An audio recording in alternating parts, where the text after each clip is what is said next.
My name is Pauline, and for many years, I was simply the nanny in a house I arrived at with an old suitcase, a borrowed coat, and the hope of finding a job that would allow me to pay rent and send some money to my ailing mother.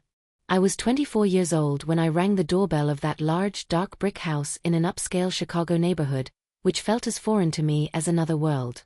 The door opened without many words, revealing tear-swollen eyes, for in that house, a young, beautiful woman had just died, the mother of a child born that very day.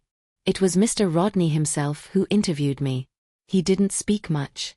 He looked at me searchingly and asked if I had experience. I said yes. I told him I had no children, no husband, that I was willing to live in the house and didn't mind working for days without a break. His voice trembled. He said he desperately needed someone. He didn't know what to do with a newborn. He led me to the baby's room. A bassinet stood next to an empty bed. The tiny child slept, wrapped in a light blue blanket, with a wrinkled face and tiny clenched fists. His name was Jerome. I stayed in that house for 16 years. At first, I slept in a small room next to the kitchen with thin walls and a window overlooking the courtyard. I woke every 2 or 3 hours to feed the child, change him, soothe his crying. Mr. Rodney hid away for hours in his study. We barely spoke. The house had a cook who came in the mornings and a cleaning lady who appeared twice a week. But I was the one who spent the most time there. I got to know every nook and cranny, every creak of the floorboards, the neighbors' schedules, the groan of the old wood on cold days. In time, Jerome began to call me Mama. At first, I tried to correct him. I told him his mother had been a very good woman, now in heaven, and that I was just Pauline. But he insisted, took my hand, looked at me with his large dark eyes, and said, Mama, with a tenderness that broke my heart. I didn't have the strength to deny him that, so I stopped correcting him. I asked for nothing more. It was enough for me to care for him, to see his face every morning, to hear his laughter when we played in the garden. Mr. Rodney began to trust me. He left the child in my care for days when he had to travel for business. Sometimes on Sundays, we would sit together over a cup of coffee and talk about Jerome, about how he was growing, how he learned to read earlier than other children. He never treated me like an employee. In time, he raised my salary without me asking. He offered me a larger room on the second floor, next to Jerome's. One winter, he gave me an expensive coat when he saw me shivering. I asked for nothing. I just wanted to be there. I cared for Jerome as if he were my own child. I was there when he had his first fever, when his first teeth came in, when he started to crawl. I taught him to speak, to dress himself, to tie his shoelaces. I went to parent-teacher conferences at kindergarten in his father's place when he didn't have time. At school plays, Jerome would run to me. He drew me cards where he wrote Mama in crooked letters.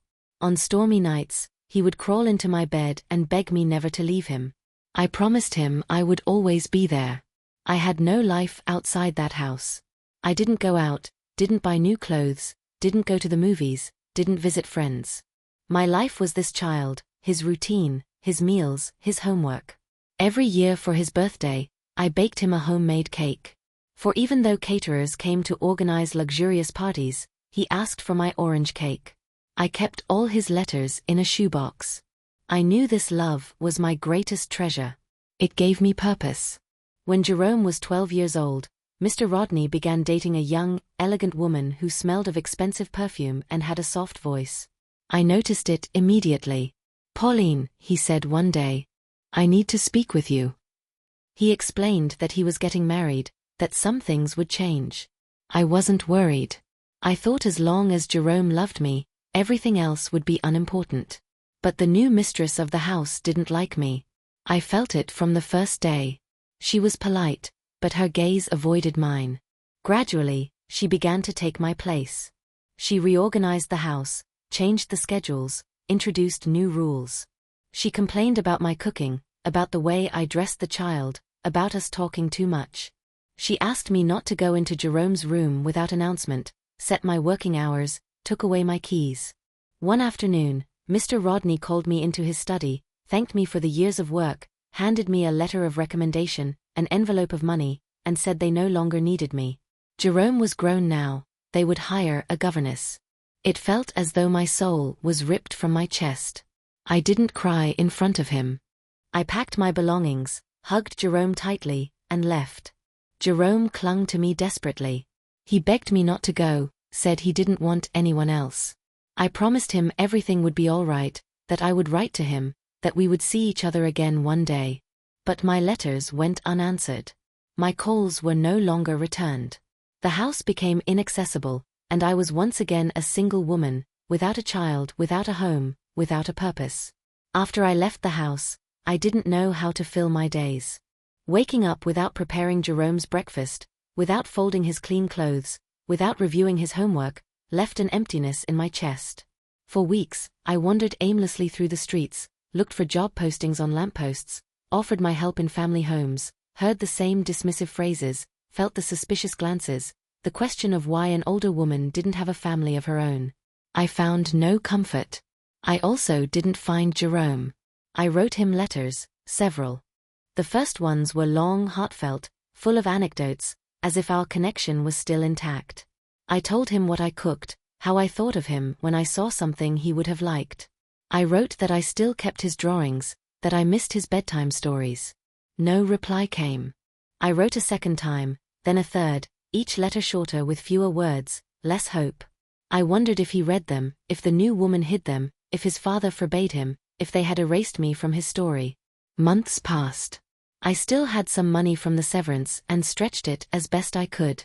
I moved into a cheap boarding house in a windowless room with walls thin as paper, through which you could hear every stranger loudly. I didn't care. I closed my eyes and imagined I was back in the room on the second floor, with the sound of Jerome's voice, reading aloud or humming children's songs. I clung to these memories as if they were a raft in a raging river. I found work as a cleaner in a hospital. Longshifts, Lope, Aruk Uniform, Pungensmelz. I was grateful to have a place to go in the mornings. The work kept me moving. I mopped floors, collected soiled linen, saw people with empty faces pass by. I grew accustomed to the hallways, the cries, the silent routine of pain, but internally, I waited for a miracle. One day, a doctor asked me if I had children. I said no. I didn't know what was worse, to lie or to admit that I had raised a child as my own and lost him. A few years later, I met a man, Randall. He worked as a doorman in a building near the hospital. We started talking after my shifts. He offered me coffee, told me about his daughter who lived far away. He was a quiet man, without grand ambitions, but with a kind gaze. After a long time, I felt accompanied again. We moved in together. It wasn't a passionate love, but an honest companionship. I grew accustomed to having him near me. I grew accustomed to not talking about Jerome, not about the past, not about the unanswered letters. With Randall, we decided to have a child. It wasn't easy. I was over 40, and the doctors weren't optimistic. But she came. She was born strong, loud, with an energy that overwhelmed me. We named her Elsie. For the first time in many years, I felt that life was giving something back to me. I gave her everything. My time, my care, my strength. I raised her with tenderness, without coercion, without fear. I made her the same snacks as for Jerome, told her the same stories, fell asleep next to her when she had nightmares. Randall died when Elsie was 8 years old, a heart attack, suddenly, quietly one Sunday morning. She didn't understand it at first. Then she cried for days. She hugged me and said she didn't want to lose me too.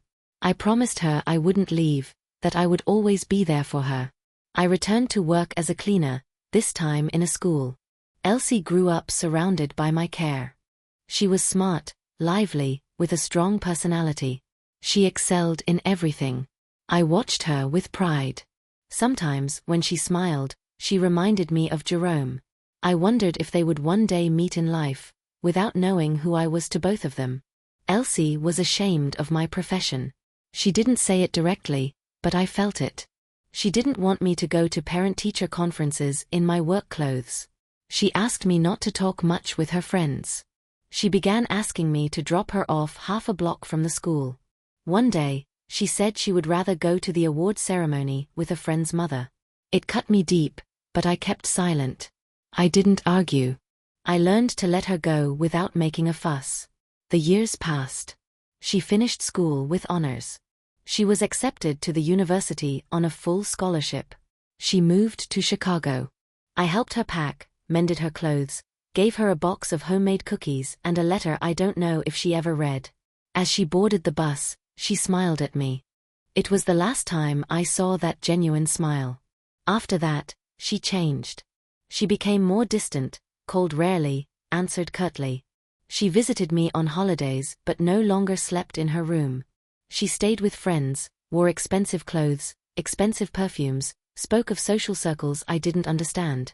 She never mentioned a boyfriend until one day a card arrived with her name and a surname I didn't recognize. It was her wedding.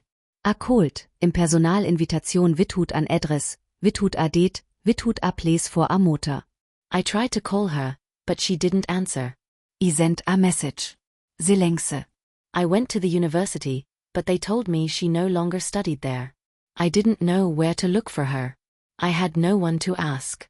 I resigned myself, telling myself she was better off with her new life, far from my humble world. I started writing her letters, like I used to for Jerome, but these too went unanswered. I kept them in a cardboard box and hid them in the closet.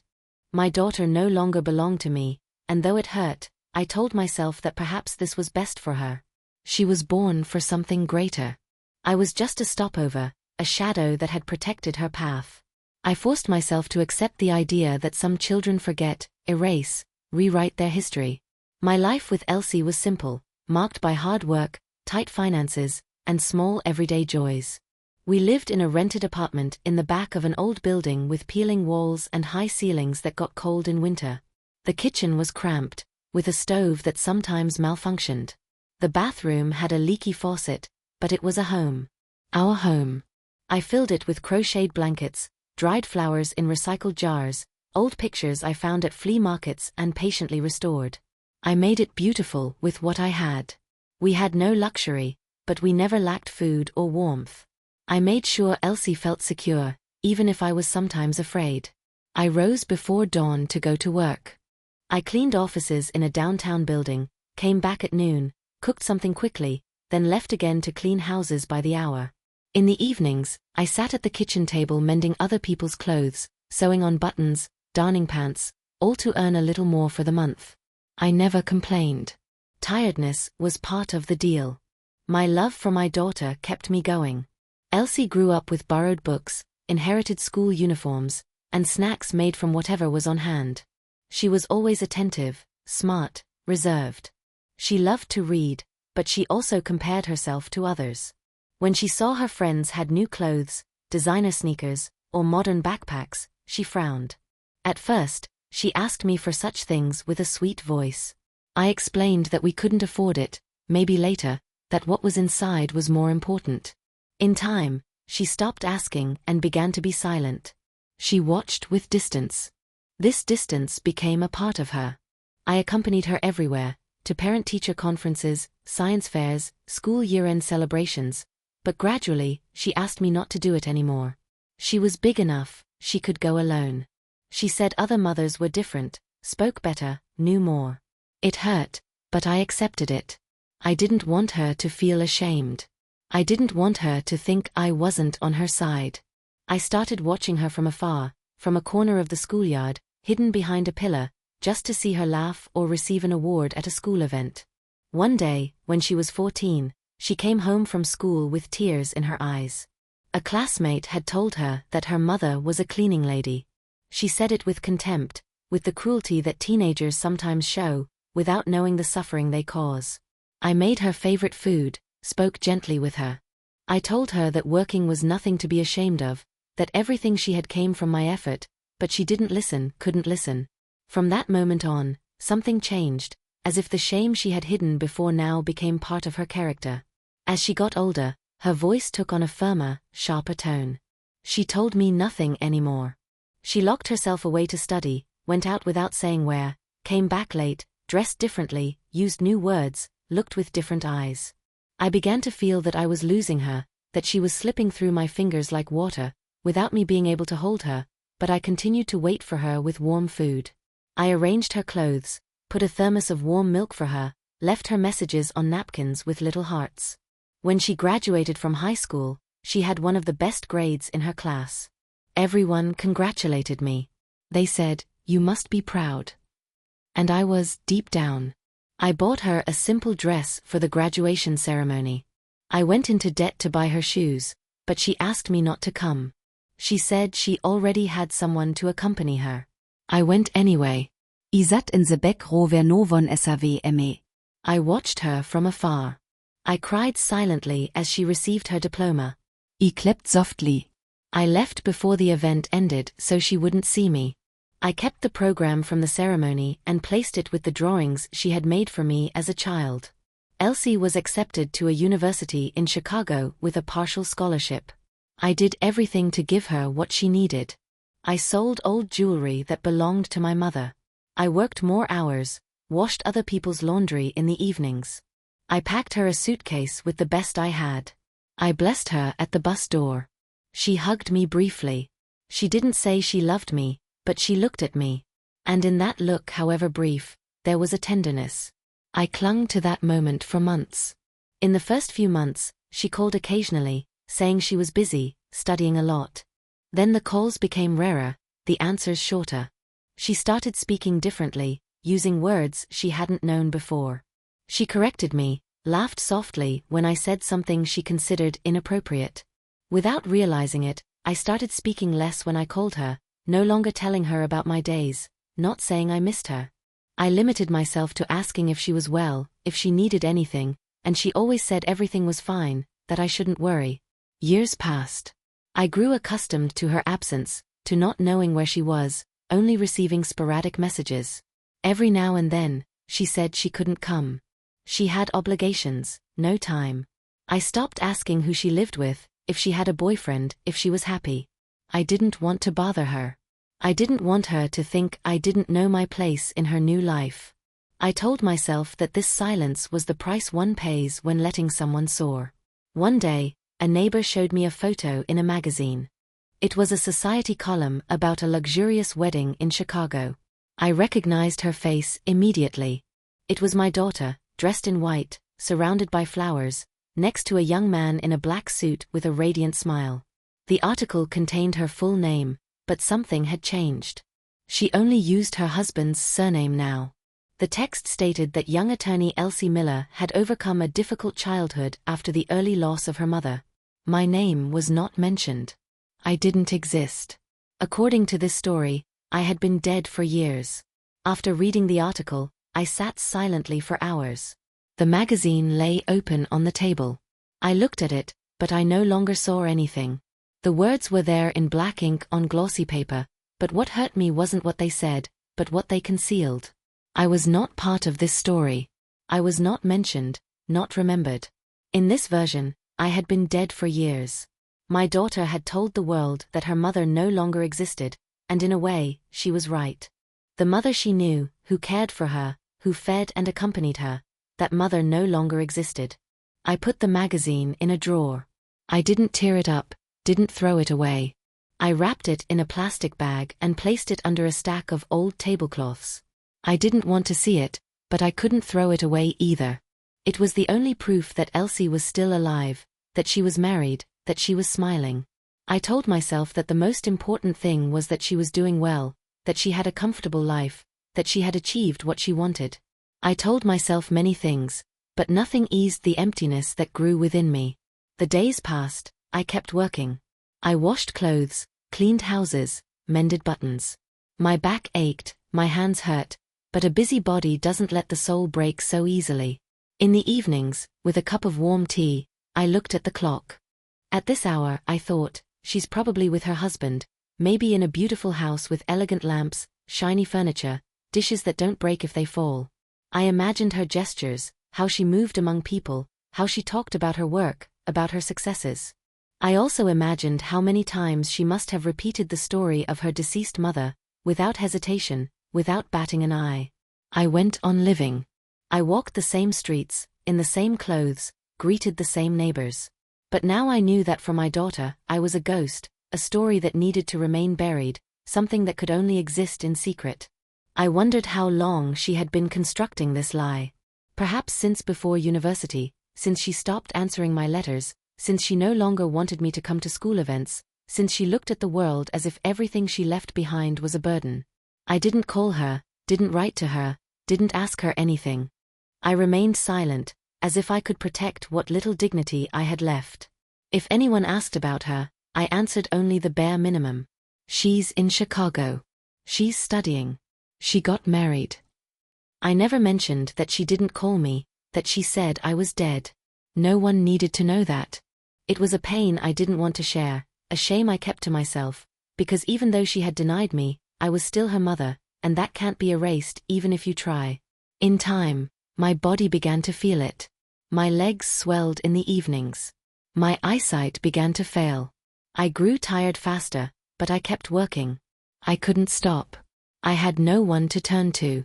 No one asked me if I needed anything. I lived on the bare necessities, saving every cent, every bag of rice, every pill for my blood pressure. On Saturdays, I went to the local market, walked slowly, chose the cheapest items. I came home and cooked for one person. Sometimes I sat in front of the plate without hunger, sometimes I ate without tasting. I started avoiding social news. I no longer wanted to read reports about elegant weddings, about women reborn from nothing, who hid their past as if it were a disgrace. I didn't want to know if she had children. I didn't want to see her posing with a baby in her arms, as if starting her story anew from scratch, because I knew that wasn't true, that it came from me, from my effort, from my hands torn by cheap dish soap, from my worn knees from scrubbing floors, from my love, above all, from a love I never attached conditions to. One morning, walking downtown, I saw a woman with her gait. I froze. I thought it was her, but no. It was another, younger, more smiling. I stared at her involuntarily. Then something struck me like a blow. I no longer remembered her voice exactly. I couldn't recreate it in my head, nor her laugh. I only had old black and white photos of her smiling in a floral dress I had sewn for her. That girl no longer existed. The woman in the magazine was different. I went home, opened the drawer, took out the magazine, turned to the wedding page, and looked at it for a long time. Her eyes shone, she was happy. I told myself that was what mattered most. I told myself that the pain was perhaps the price I had to pay to see her triumph. I closed the magazine and put it back. I didn't take it out again. From that day on, I swore to myself not to look for her anymore. If she wanted to find me one day, she should do it herself. If she ever felt the need to have a mother again, she should decide it herself. I would not debase myself, would not beg for love. I had already given everything I had, and more. 2 years passed since the magazine article. Time brought no answers, only more silence. I grew accustomed to the space Elsie had left, like one gets used to a scar. I knew it was there, that it wouldn't disappear, but I learned not to constantly touch it, not to constantly think about it, not to let it bleed every day. I told myself she was all right, that had to be enough, that there was no point in wishing for anything else, since she wouldn't come back. I continued to live in my old house with its worn curtains and uneven chairs, but clean, tidy, with the same care I showed when she was still there. I changed nothing. Her room remained untouched, as if she might return someday, though I knew she wouldn't. The photos in the frames were still there, one of her in her school uniform, another with a bouquet of flowers I had given her for a birthday. I refused to take them down, not out of hope, but out of respect for what we once were. One afternoon, while shopping in a downtown store, I saw her. She stood in front of a display window, accompanied by a tall, well-dressed man with athletic elegance. It was her, my daughter. She wore a long coat, dark sunglasses, her hair styled differently, but the way she moved her hands, tilted her head when listening, hadn't changed. I froze, as if time had stopped. I didn't know whether to approach or pass by, but my body decided for me. I walked towards her. I was about to call her name when she turned and saw me. Her face changed instantly. Her features tensed, her lips pressed together. She looked at me as if she didn't know me, as if I were a stranger. The man beside her also looked at me curiously, as if wondering who this woman was who had stopped in front of them. I said nothing. My voice froze in my throat. It was she who broke the silence. She scanned me from head to toe and said, "I have no money. I can't give charity." She asked me to leave her alone, said she didn't know me. Her voice was firm, cutting like a knife. I was stunned. I couldn't believe what I was hearing. Yet before I could even take a step, the man stepped forward. He looked at me closely, his eyes boring into mine, and then, with a mixture of astonishment and emotion, he spoke my name. He said it as if he had kept it deep within him all those years. He called me Mama. In that moment, everything came back. I recognized his face, older, more defined. It was Jerome, the child I had raised, the son of the man who had hired me when death had left his house empty. It was he who hugged me at night, who called me Mama with innocence, with love, with certainty. I couldn't hold back the tears. I nodded. I said, "Yes, it's me. I can't believe it. So much time has passed." But before I could say more, I saw Elsie lose color. She swayed, her eyes rolled back, and she fainted onto the street. People gathered around her. Someone called for help. Jerome knelt to hold her. I stood paralyzed. I didn't know what to do. It wasn't my place. I didn't know whether to come closer or turn away, but I couldn't leave. I couldn't disappear now. So I stood a few steps away, my heart pounding wildly in my chest. Minutes later, Elsie regained consciousness. She was pale, trembling. Jerome helped her to a nearby bench. He said nothing, nor did she. But then he called me again with the tenderness I knew from his childhood. Mama. He hooked me. He said he couldn't believe it. He had thought of me all these years. Had often tried to find me, but didn't know how. He asked why I had left.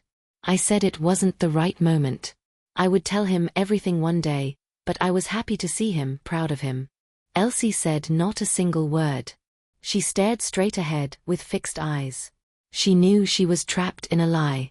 She knew everything could collapse, and yet I didn't want to speak. I didn't want to tell Jerome that the woman by his side was my daughter, that she had denied me, that she had claimed I was dead.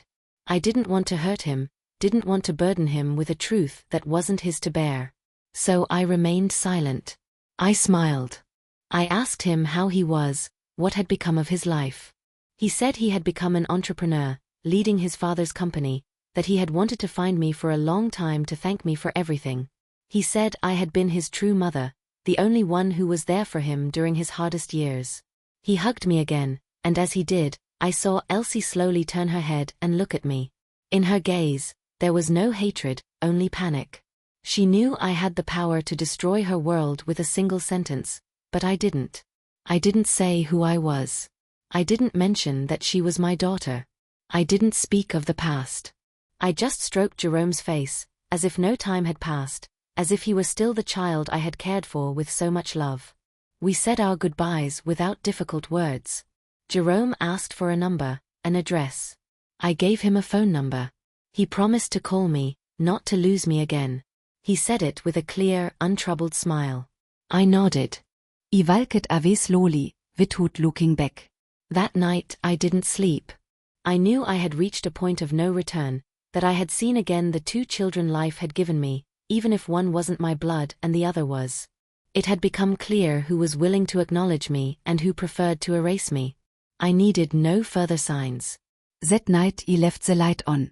I sat at the kitchen table, a blanket over my shoulders, my heart overflowing. I thought of Jerome, of his embrace, of the way his voice broke when he called me Mama again. In his eyes, there was no hatred, no reproach, only the pure joy of reunion. I couldn't stop thinking that what started as a moment of humiliation turned into an unexpected revelation. Yet amidst this emotion, Elsie's face appeared, cold, silent, flooded with fear. She didn't call the next day, nor the day after. I imagined Elsie must have had a conversation with Jerome, sought explanations, versions, justifications, but I received no word. I understood. It didn't surprise me. Silence was the most consistent way my daughter dealt with me. On the third day, the phone rang. It was Jerome. His voice sounded excited, almost childlike. He asked if he could see me. I said yes. We met in a simple downtown cafe, one of those where the waiters greet you by name. He arrived punctually. He brought a box of croissants, as if he were still the boy who craved sweet bread after school. He hugged me tightly, with a warmth I hadn't felt in years. He asked about my life, where I had been all this time, why I had left his house without saying goodbye. I told him my version, an incomplete truth. I said there had been a change in the family. His father's new wife hadn't wanted me. I had left quietly to avoid problems. I didn't speak of the pain, the unanswered letters, or the way they had closed the door on me. There was no point in stirring that up. He had his own life. He said he had never stopped thinking about me, had always tried to find me, but his father had never spoken of me again. And he, too, had felt the loss. He asked for forgiveness. I said he didn't need to. In that conversation, I realized that Jerome was a good man, modest despite his wealth, respectful. He didn't speak like the rich on television or the entrepreneurs in the news. He spoke calmly, lovingly. He said he had traveled a lot, studied, that his father had died a few years ago. I felt no sorrow for Mr. Rodney. I knew he was no longer part of my affection. Sometimes the heart lets go with time, without announcement. I asked about his wife. He said they didn't have children yet, were thinking about it. He spoke of Elsie as if she were someone he trusted, whom he admired, but not with the passion of blind love. I listened carefully. I said not a word about who I was to her. He didn't ask either, as if in his world this coincidence was impossible. Perhaps deep down he suspected something, but didn't want to destroy his wife's image. We arranged to meet again. He promised to take me to his company, wanted me to see his world. He hugged me once more before he left. As he released me, he said he was happy, felt complete now. I walked home slowly, the box of croissants in my hands like a gift that had more symbolic than actual weight. Everything hurt, but not my body. The whole story hurt, the past, what was and what couldn't be. I sat on my bed. I knew I now had a decision to make. Jerome wanted me near him. Elsie wanted me far away, dead, invisible. I couldn't maintain this lie forever, but I also didn't want to destroy his life. I didn't want him to see her through different eyes. I didn't want to be the one who destroyed this family. So I decided. I would say nothing. I would not reveal the truth. I would continue to see him if he wanted, be his old nanny, his heart mother, a piece of his childhood that had returned. But nothing more. I would not speak of Elsie, show no photos, not tell of the nights I nursed her through fevers. I would leave this bond intact, not for her, but for him. Weeks passed. Jerome called regularly, invited me to lunch, asked if I needed anything. He offered me financial help. I declined, saying, "I'm fine. It's enough for me to know that you're well." Once I brought him a hand-knitted scarf. He accepted it with a smile that gave me years of my life back. He introduced me to some of his employees as someone who was very important in his past. No one asked questions. I gave no explanations. Elsie never contacted me again. No call, no message. Her silence was absolute, as if she could undo the day of our reunion with it. But I didn't misunderstand her. I understood her in a sad way, as one understands someone who lies to protect their world. I knew that in her place, I might have been afraid too, not of the scandal, but of losing what she had built. Perhaps she thought telling her husband that her supposedly dead mother was a simple working woman could change the way he looked at her. Yet Jerome had already looked at me, recognized me, and he did so with love. That was enough. I began to think that with him, perhaps I could build something new, something without forbidden names, a clear relationship. If I couldn't have my daughter, I could at least regain the child I had raised with so much love.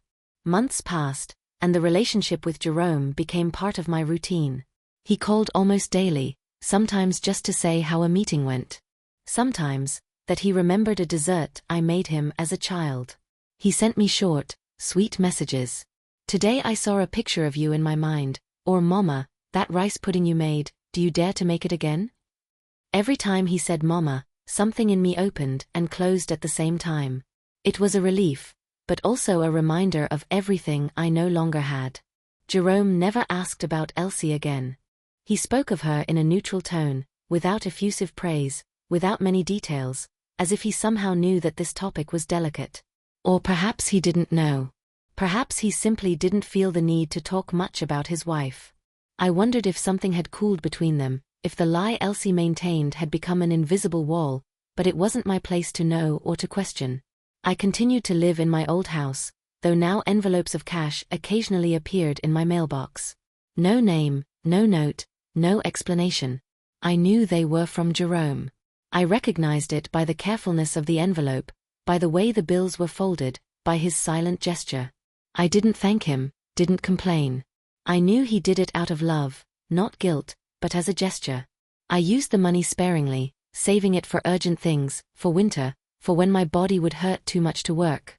One afternoon he called and said he had prepared something special. He picked me up in his car. He drove me to a large house on the outskirts of town. He had had an old house restored, similar to the one we lived in when he was a child. He showed me every corner, explained the changes, said he wanted me to consider it mine, that I could live there. With a garden, heating, everything I needed. I thanked him from the bottom of my heart, but I declined. I said I didn't need that. I was old, didn't want to start over somewhere new. He asked if he could at least pick me up on weekends. I said yes. We began spending some Sundays together. He cooked or ordered food. I made desserts or a sauce. We talked about simple things, how things were in the city, how expensive milk had become, about the music we listened to in our youth. In these moments, there was something deeply comforting. We didn't have to explain anything. We were two people who had shared the purest love and now found ourselves in another phase of life. Once, he took me to his office. He introduced me as the woman who raised him when everything fell apart. No one asked. I greeted them with a shy smile. I walked by his side through the hallways. He showed me his desk, the projects he was working on, the framed photos on the shelf, among them one of Elsie alone, smiling with her mouth but not with her eyes. I looked at it for a few seconds. He said nothing, continued talking about his employees, the papers he had to sign, the number of emails he received daily. I didn't want to ask why there were no photos of the two of them. It was none of my business. I remembered again that my place was the one I had, no more, no less. Sometimes at night, I wondered if I was doing the right thing, if it was right to hide the truth. But I always came to the same conclusion. I didn't want to hurt anyone. I didn't want to put Jerome in a position of having to choose. I didn't want to force him to see Elsie with different eyes. And I also didn't want him to see me as a woman who demanded something. I wasn't there to demand. I was there for what was, for what we had shared. With Elsie, there was no further contact, no call, no message. She knew I had seen her. She knew Jerome had recognized me. And yet she did nothing. She lived trapped in her lie, in her decision. I wondered if she slept peacefully every night, if she could look at her husband, knowing what she was hiding. Perhaps yes, perhaps the love for power, for stability, for image was stronger than guilt. Or perhaps she had learned to live with the lie, just as I had learned to live with her absence. I told no one anything, not even my neighbors. To them, I was the quiet woman who knitted and cleaned. Sometimes I went out well-dressed on Sundays and came back with a box full of new things. They said I had a secret son, had won the lottery.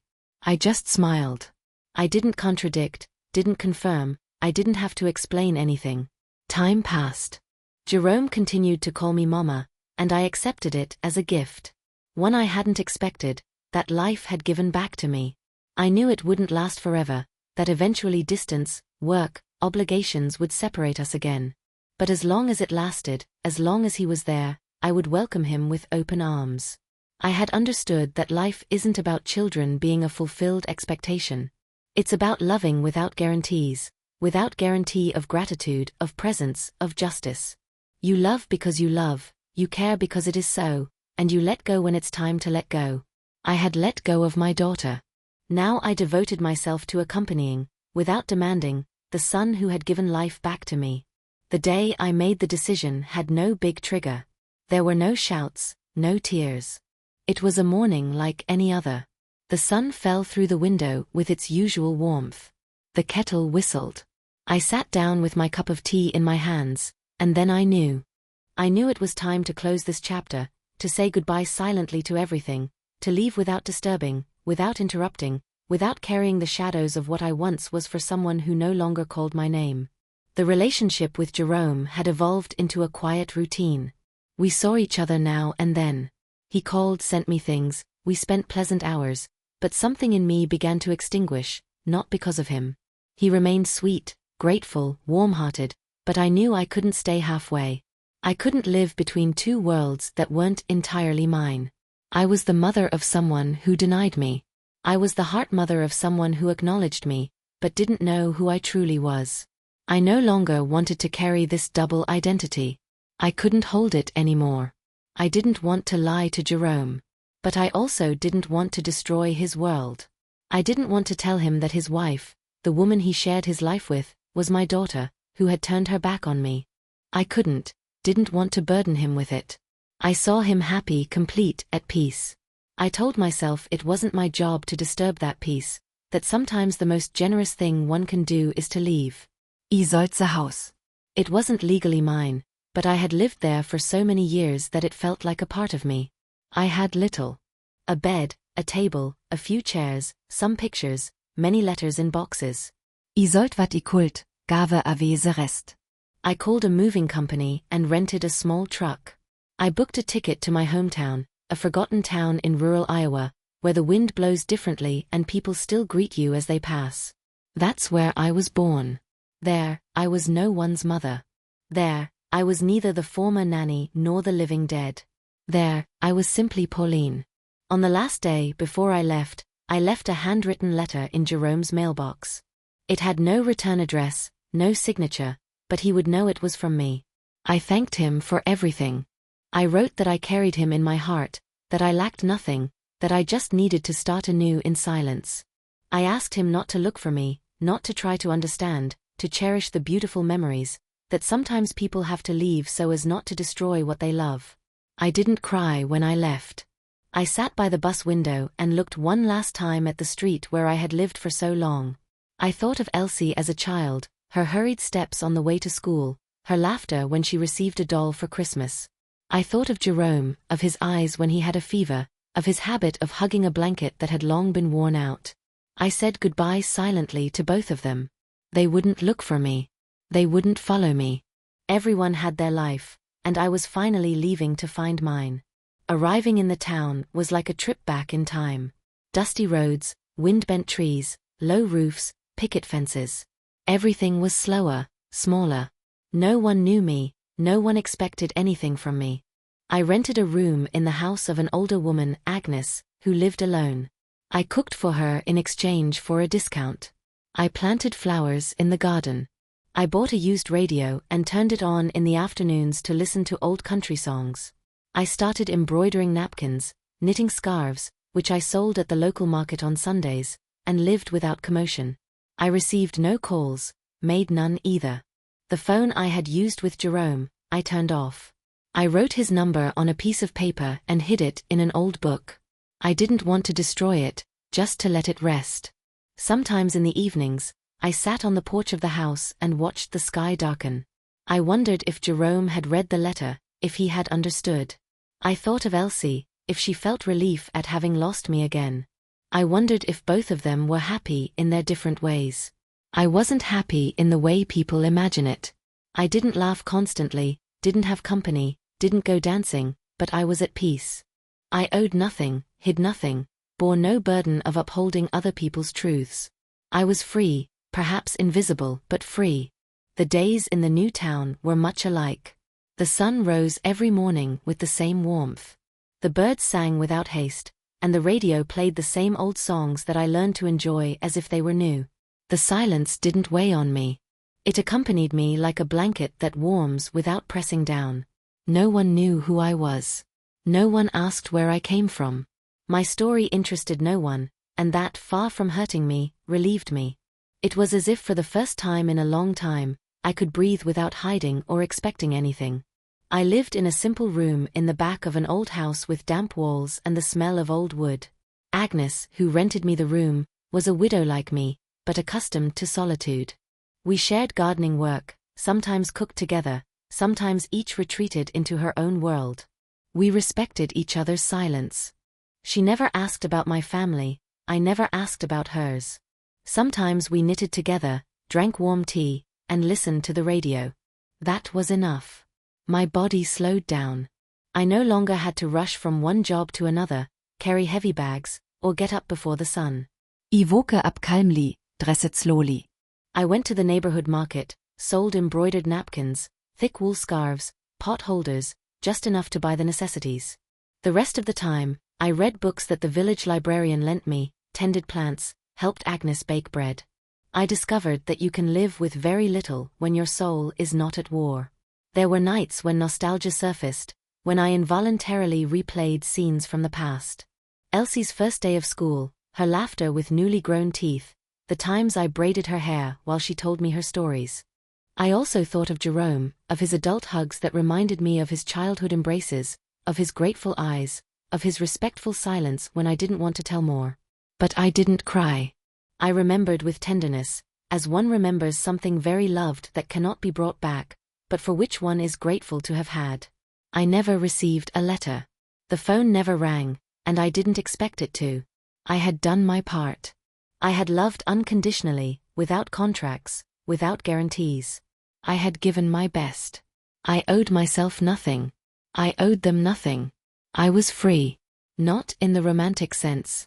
Free in the true sense, without chains of resentment, without the need for recognition.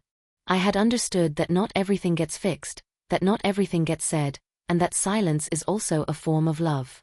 One afternoon, returning from the market, I found a box on my doorstep.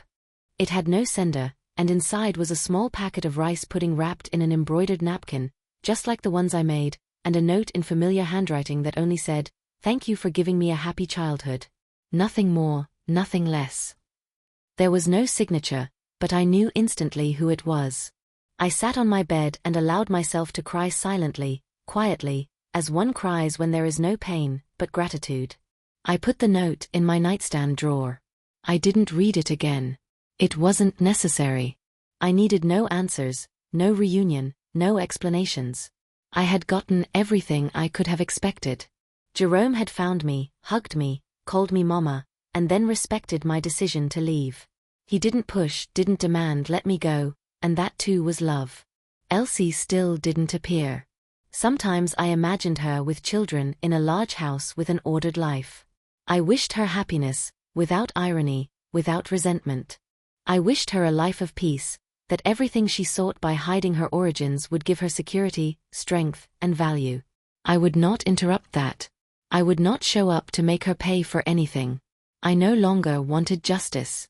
I wanted serenity. I lived my days as if they were borrowed, slowly, quietly, seeking nothing. I learned to enjoy small things. The scent of freshly baked bread, the sun on my legs on the porch, the humming of bees in the flowers. I befriended silence, routine, the passage of time. I became one of many in the village, the woman who sold knitwear, who greeted with a smile, who had sad eyes but a straight back. No one knew my story, and that was okay. Not all stories need to be told. Some are lived, others buried with love. Jerome's name began to appear in the media. It didn't happen overnight. First, it was a mention in a local newspaper, then an interview on provincial radio, and later, without me expecting it, his face appeared on national television. I saw it by chance one evening, while helping Agnes peel potatoes in the kitchen. The TV was on softly in the background, and suddenly I heard him, that calm, confident, clear voice that hadn't changed over the years. I looked at the screen, and there he was. Gray suit, shirt without a tie, hands folded on the table. He spoke about his company, about a new social project he had founded for at-risk youth, a technical training program, scholarships, food aid. The journalist asked him where this charitable impulse came from. He paused, smiled wryly, and replied with a sentence that pierced me like a warm breeze. I believe you always try to give back what you have received. As a child, a woman raised me with more love than I deserved. She had nothing, but she gave me everything. She taught me not to look down on anyone. He didn't mention my name. He didn't speak of me as if I were a story that needed explaining. There was no melodrama, just a sentence respectfully, lovingly spoken. And in that sentence, I was entirely contained. In that public gesture, without putting me on display, Without using me as an example, he acknowledged me. I felt seen, not by the people, but by him, and that was more than enough. Agnes looked at me and asked if I knew this man. I replied that I had looked after him as a child. She didn't ask further, served the stew, put a little more bread on the table, handed me the spoon with a brief smile, and we continued eating. So simple, so quiet. But I couldn't sleep that night. I sat on my bed, the television off, my feet under the blanket, my chest full of silent pride. After that day, I heard through neighbors, the radio, occasional comments at the market, about Jerome. He had founded a foundation, gave motivational speeches, was one of the most respected young entrepreneurs in the country, helped orphanages, rural schools, donated without cameras or flashbulbs. They described him as different from others in his class. I just nodded. I never said I knew him. I didn't want to interfere, sought no place in that narrative. I had mine. One Sunday, as I arranged my knitwear at the market, a young woman with a recorder approached. She said she was doing a report on the women of the village. She wanted to ask about my story. I said I had no special story. I was just a woman like any other. I offered her warm tea. She asked about my family. I said I had no children. It wasn't a lie. Not in this context, not in this life. I continued to have no news from Elsie, no call, no letter, nothing. I assumed if Jerome had told her I was gone, she would have seen it as closure, a perfect solution. I, on the other hand, no longer thought of her so often. My heart softened until her memory no longer hurt. It wasn't resignation, it was acceptance. Elsie had decided to erase me, and I had decided not to impose myself. That was our form of connection, the distance. What remained of my life I dedicated to simple things. Tending the garden, baking bread, embroidering napkins that I sold for a few coins, occasionally talking with Agnes, slowly crossing the square, and sometimes seeing Jerome in an interview with his calm way of speaking, with that honest gaze he hadn't lost, knowing that even without a name, I still existed in a corner of his memory, not as a symbol or a lesson, but as someone of flesh and blood who was there when no one else was. Sometimes I imagined he had children, that one day one of them would write to me, that Jerome would tell them about me, not as a grandmother, not with labels, but as a story kept in the heart, like a beautiful secret that one does not shout but cherishes. I didn't need to appear in photos, books, or ceremonies. I didn't want to be recognized. I expected no apologies. I didn't want to reappear. I wanted him to be happy, to grow, to do what he was doing, to leave his mark on the world, and that in that mark, even if only a slight impression, something of me would remain. Not all loves need witnesses. Some are lived quietly from afar, like a light burning behind a closed window. That was me now, a light that kept burning, even if no one saw it. The years passed like the seasons, one after another, without commotion. I grew slower in my walk, more selective in my speech, freer in my thoughts. I had left behind everything that ever held me, resentment, expectation, the need for recognition. I lived in a routine without urgency, where each day had the right pace, neither to hurt nor to bore. And in this life without upheaval, I found something I had never known. Peace. I never heard from Elsie again. I didn't look for her. Didn't ask about her. Nor did I with Jerome. He didn't call anymore either, but I didn't take it as abandonment, but as respect. He knew I had decided to disappear, and he had understood the message. With this simple act, he showed me that his love was pure, without demands. He didn't need to have me nearby to remember me, and I didn't need to see him to know that he was continuing with dignity, with purpose. My name was nowhere, in no important papers, part of no public history, but I didn't care. I had finally understood that the value of a life is not measured by applause, photos, or recognition. It is measured by what you leave behind for others, even if they never say it aloud. I was a present mother for those who needed me, even if they didn't call me mother. I was an invisible shadow for those who denied me without reproach. I was silence, so as not to hurt. I was memory, so as not to lose myself entirely. Now and then, distant echoes from the city reached me. A neighbor told me Jerome had received an award for his foundation. Another mentioned a certain Elsie was a respected attorney in Chicago. I listened, nodded, and smiled. I never said I knew them. I guarded my story like someone guarding a broken jewel, useless but precious. Agnes fell ill one winter. I stayed with her until she died. When she passed, she left me the house. She had no heirs and had arranged everything. I mourned her death, as one mourns friends one never knew one needed. I felt alone for a few days, but then I understood that she had left me more than a house. She had given me a quiet destiny. I continued to live in that home. I repaired what I could, painted the walls with my own hands, filled the shelves with plants. I didn't have many visitors, but I lacked no company. I learned to live with my shadow, to speak tenderly to myself, to understand that not everything that hurts must be remembered with sadness. There are pains that are cleansed by time.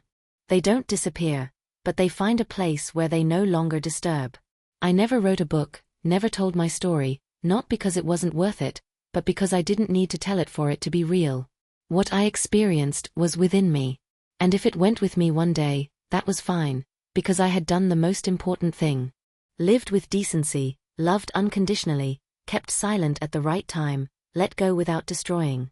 Sometimes I sat on the porch in the evenings with warm tea in my hands and thought about how little I needed to be content. I wouldn't wish for another life.